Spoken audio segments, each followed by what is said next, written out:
asalaamaaleykum waa suñu TV 221 ñu ngi leen di ziar ñi teewe tey interview bi tey fii di wax ne vous êtes dans votre famille comme niñ ko waxee rek maa ngi tudd Fatimata Mamadou Lamine Sy dëkk dans le département de Guédiawaye, plus particulièrement dans la commune de Ndiarème Limamoulaye jiite la coordination de la commune de Ndiarème Limamoulaye ñu ngi koy tuddee la convergence des jeunesses républicaines bi nga xam ne moo nekk au niveau de la commune de Ndiarème man maa ko jiite nekk coordonnatrice bi au niveau départemental muy COJER bu département bu Guédiawaye ma nekk fa membre mu am collège de coordonnateur bi nga xam ne ni Mamadou Yaaya Ba moom moo ko jiite. ma jiite tamit benn mouvement bu ñuy wax les panthères et les léopards dans la plateforme de l'émergence ñu koy wax PALP nga xam ne ay primo votants rek la dajale ay xale yoo xam ne dañu âgé entre 18 ba 45 ans. beneen mbir boo xam ne ni peut-être mun naa ko wax tuuti rek je suis membre de l'Alliance pour la République responsable politique waaye tamit yàlla dogal na ci élection législative bu 2017 bi président Macky Sall tànnoon ma ci liste départementale bi ma nekk suppléante bu Anna Poupay Gomis voilà.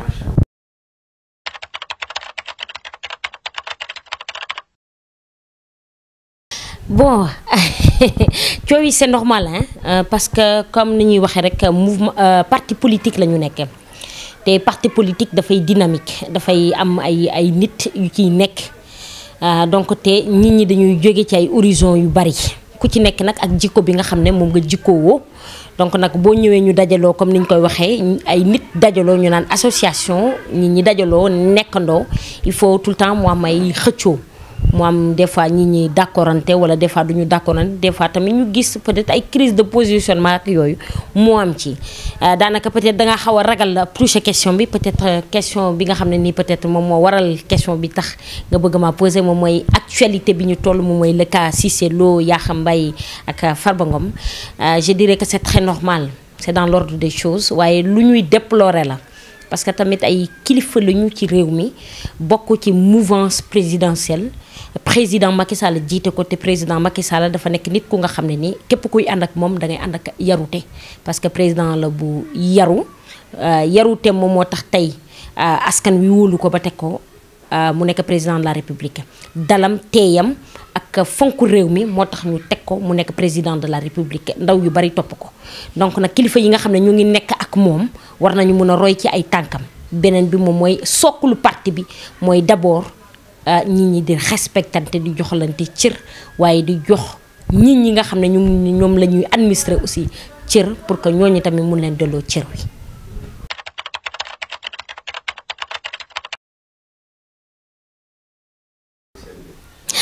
non xam nga wax ju ñaaw moom wax dëgg yàlla dëkkul fu mu jëm fu mu jóge la cosaanoo te wax dëgg yàlla kilifa dafay mat kilifa te comme ni ma ko waxee rek à l'entame de mon propos mooy président Macky Sall ku ko xool ci tooginam mooy yaru mooy teey mooy dal ba tax na képp ku nga xam ne nii yaa ngi ànd ak moom war nga am dal war nga am teey waaye war nga am yarute du question que avant ñoo ngi doon cautionner li mu doon wax déedéet mosuñu cautionner li Moustapha Cissé Lo di wax non parce que ku mu munti doon nangu ñu saaga la wala ñu saaga sa papa wala ñu saaga sa yaay wala ñu wax la naka su dul noonu parce que réew mi dafa nekk réew boo xam ne ay kilifa yu baax ñoo fi nekk donc nag war nañu xool di càmm ci la ñuy doxalin ak la ñuy wax ak nan lañ koy waxee loolu moom moo tax ñun dañuy déplorer les propos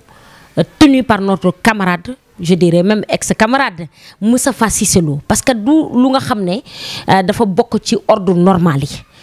nit ki mun nañ la def lu nekk waaye war nga mën a am dallu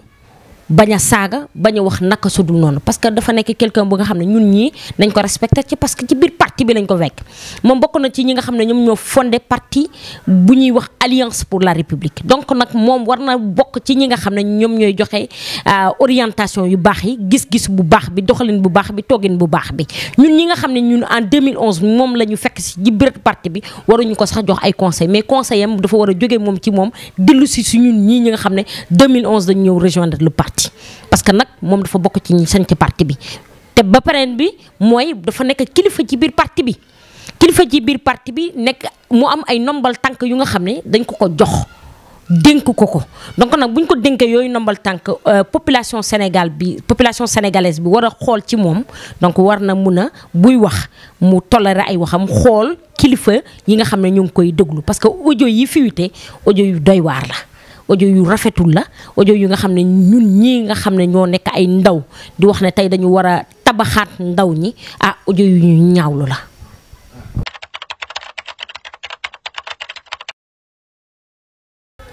waaw bu dee dañu xool ci wàllu yoon moom wax dëgg yàlla c'est réprimé lu nga xam ne nii conversation privée la amoo droit di ko publier loolu moom c'est réprimé par la loi. par contre même bu dee dafa am ay wax yu ko sooxe wax yu jiitu balaa moom muy tontu saaga yi dafa ñaaw wax ji dafa ñaaw wax ji toogul dëjuwul du lu rafet àndut ak éthique ak déontologie ce qui veut dire dañu condamner fermement propos yi nga xam ne nii Moustapha Cissé Lo tenir na ko.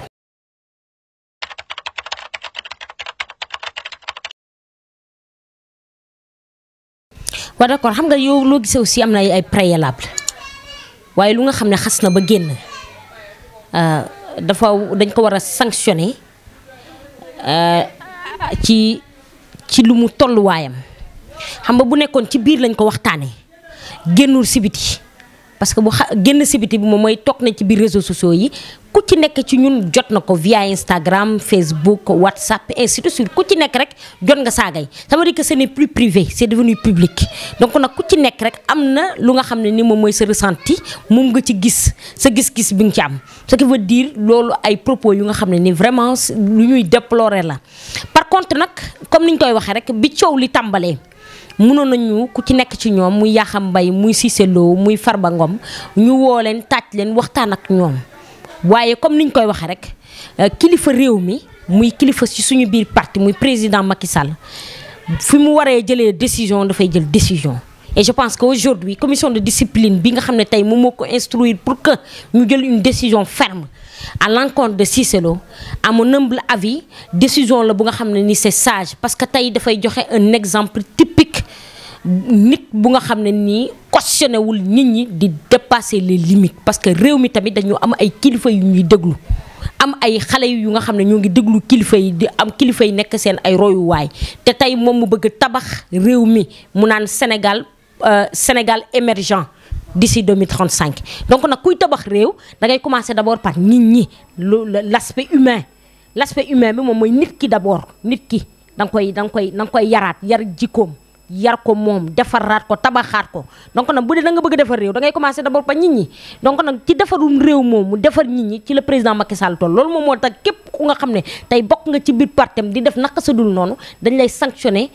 ci tekkaat la ci yoon wax la li ngay def ni tegoo ko ci yoon pour que ñeneen ñi mun a jël copie ci loolu li nga xam ne nii moom mooy sanction yi nga xam ne jox nañ la ko.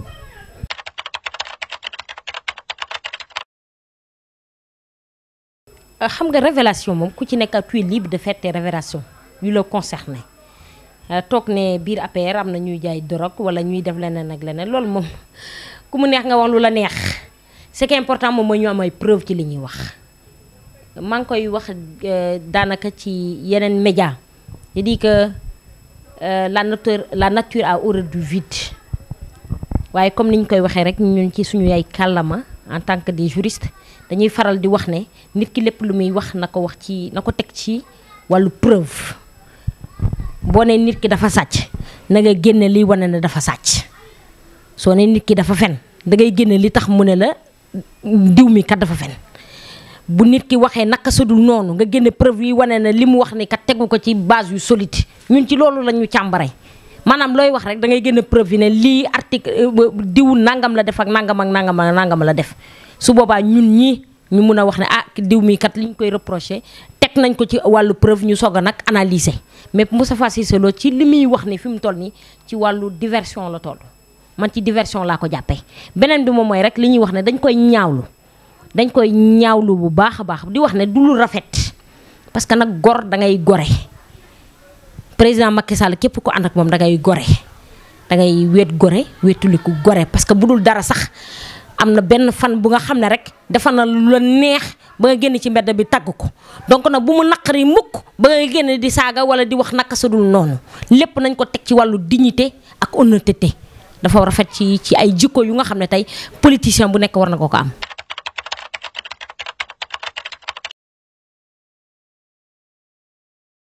mais li ma la mën a wax mooy man Fatimata Sy sama statut mayuma sax may analyser propos wu yenn propos yi comme ni ma la ko waxee sànq lépp lu may wax dama koy teg ci wàllu lu ma teg sama bët lu ma tuuti kilifa laa ci biir APR fii ci biir département bu Guédiawaye au niveau national aussi kon lépp lu may wax rek dama koy wax ci wàllu ci lu ma leer moom li muy wax moom la concerné bu dee am na ay ñuy jaay dorog ak ñuy def naka sa dul noonu ak loolu moom la concerné ñun ñoo ngi xaar ba moom mu génne preuve yuy wane ne lii kat am na au sein de l'APR wala am na ay kilifa waa APR yuy def loolu su boobaa dinañ ci prononcé waaye fii ñu toll nii ñun dañ koy bàyyi rek ci wàllu diversion duñ ci prononcé wax dëgg yàlla.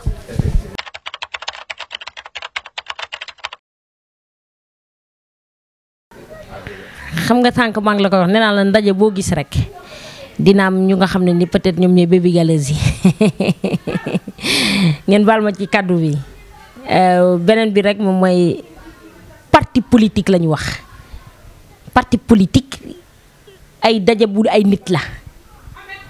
ku ci nekk am sa jikko boo indiwaale maintenant nag war nañu mun a xam lan moom mooy jëmulu parti bi lan mooy orientation wu parti bi comme ni ma koy waxee rek coow mënul ñàkk ci ay ndaje mënul ñàkk ci ñuy ànd sa kër sax boo ci bi nekkee ci sa biir kër des fois di nga xosanteeg sa mag wala sa rakk wala sa doom wala sa nangam di ngeen xosante parce que loolu c'est dans l'ordre normal des choses c'est très normal des fois moo am ay jafe-jafe waaye comme ni ñu ko waxee rek jafe-jafe yi na tegu ci ay règles yu nga xam ne nii c'est des règles de l'art lu nga xam ne nii dafa ànd ak éthique ak déontologie comme ni nga ko waxee APR bu département bu Guédiawaye am na ay jafe-jafe loolu moom duñ ko nëbb kenn dëgg pire la am na ay jafe-jafe mais c'est normal jafe-jafe yooyu am parce que ku ci nekk am nga sa ambition personnelle man Fatimata Sy tey am naa sama ambition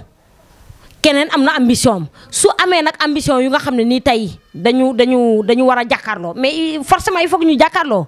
tey bu ñu nee mairie man Fatima ma am ambition pour briguer mairie Bédi Seye am ambition pour briguer mairie mais il faut que moom ak Fatima ñu mbëkkante même bu dee dañoo bokk alliance pour la république c'est un exemple que je donne ak yeneen lu mu ci munti doon rek ay nit bu ñu bokkee ay ambition bokk ay goj des fois il faut que ñu laalante parce que ku ci nekk di nga défendre li nga xam ne nii tey moom nga bëgg waaye lu ñuy munti wax rek nañu sauvegarder l'intérêt du parti parce que président Macky Sall bi muy créer alliance pour la république da ko créer sur de bases très solides dañu créer alliance pour la république ci ay base souffrance parce que nag dañu tooñoon ñu bëgg wan réew mi ne ñun attan nañu réew mi ñu dem wuti ji kaddu réew mi dénkuñu tey ba ñu jiite tey réew mi donc nag am nañu lu nga xam ne tey dañ ko war a delloo réew mi mooy d'abord bi ci njëkk mooy éthique deuxième bi ci topp mooy déontologie beneen bi ci topp moom mooy ñu am discipline parce que parti nit dafa war a am discipline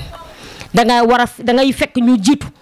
ñi jiitu nañu jiitu ñi ci war a topp ci maintenant nag bu ñu demee ba war a toll ku ci nekk war a am foo xam ne ni war nga fa jëm war a am say ambition personnelle war nga mën a wax sa ambition ci mu tegu ci dal ci fulla ci fayda waaye tamit bu waree nekk ku nekk war a xëccu ñu xëccu bi aussi ñu teg ko sur des règles de l'art yoo xam ne ni ku ci nekk di nga wax li nga bëgg te fekk heurté woo kenn heurté woo aussi société bi parce que nag dañu am suñu ay doom am suñu ay rakk am suñu ay leneen ak leneen yu nga xam ne tey ñoo ngi màgg donc xale yooyu war nañ leen mën a jox ay exemple yu baax parce que il faut que ñu préparer suñu relève tey ñun la ëllëg suñu ay ñoñ la suñu ñoñ yooyu war nañu mën a jàng suñu ñun ba tabax réew mi parce que tey réew mi ñu toog réew mu Cheikh Ahmadou Bamba la réewu El Hadj Malick Sy la réew la bu nga xam ne ni tey kilifa diine yépp ñoom ñoo ko tabax bu ñu jógee ci kilifa diine yi parti politique yi ñoom ñoo tabax réew mi ñu commencé ko par le président Senghor en passant par Abdou Diouf Abdoulaye Wade ñëw ba ci président Macky Sall nous n'avons pas le devoir aujourd'hui de piétiner ce pays suñu devoir moom mooy sauvegarder l'intérêt du pays et l'intérêt général de la jeunesse sénégalaise comme ni ma koy faral di waxee man Fatimata Sy sama xeex yépp mooy ndaw Sénégal jël li ñu moom mooy réew mi li ñu moom mooy sàmm réew mi li ñu moom mooy taxawal réew mi taxawal tatakal réew mi parce que tey bu réew mi daanoo ñun ñëpp la daanoo bu réew mi sombre ñun ñëpp lay sombreel donc nag na ñun ñëpp ñu taxawaat takkaat jaajëy bu baax a baax téyewaat suñu réew ci suñu fukki loxo ak juróom-ñeent parce que nag Macky Sall tey la waaye suba président Macky Sall dina fi jóge bu fi jógee ñeneen ñoom ñoo fi ñëw kon nag ñun xale yii tey nekk ci biir di politique war nañu mën a sàmm nag wax dëgg yàlla suñu ay diggante xool bu baax li ñuy def. bon ñoo ngi remercier waa suñu TV di leen ñaanal di wax ne suñu TV bi yàlla na dem ca kaw ca kanam comme ni waa TFM 2STV ainsi de suite parce que ay doomu géejawaay ñoom ñoo ci nekk te ñun ay comme niñ ko waxee rek doomu géejawaay lañ ñun fii la ñu juddoo yaroo fi màggee fi géejawaay mooy suñu fierté lépp lu ñuy xeex guddi yi bëccëg subaak ngoon géejawaay moom moo tax bu ñuy politique géejawaay moom moo tax donc nag ñu ngi leen di ñaanal bu baax a baax di ñaanal nag ndaw yi nga xam ne nii ñoo ngi nekk ci biir Alliance pour la République nekk fii ci biir département bu géejawaay mais plus particulièrement au sein de la commune de Ndiarème Limameou ñu leen di ñaanal bu baax a baax di leen nuyu waaye ñu ngi ñaanal aussi la jeunesse bi nga xam ne nii ñu ngi koy tuddee les panthères et les léopards dans la plateforme de l'émergence ñi nga xam ne tey dañu ñëw indi une touche nouvelle parce que tey ndaw yooyu ñooy wax une jeunesse consciente de une vision nouvelle ndaw yooyu tey dañu am beneen doxalin bu ñu teg bëgg koo ànd ci ay éthique ak déontologie waaye ànd ko sur des règles yu nga xam ne ni tey moom la suñu ay kilifa diine ak kilifa aada yi moom lañ fi teg ci réew mi ñoom ñu bëgg ko doxal waaye war ne tey mun nga politique waaye nga teg ko mu ànd ak éthique ak déontologie ñu ngi sant ñëpp di ziar ñëpp di wax ne peut-être ci beneen ndaje rek incha allah rabi kontaan nañu bu baax a baax aussi ci dalal leen.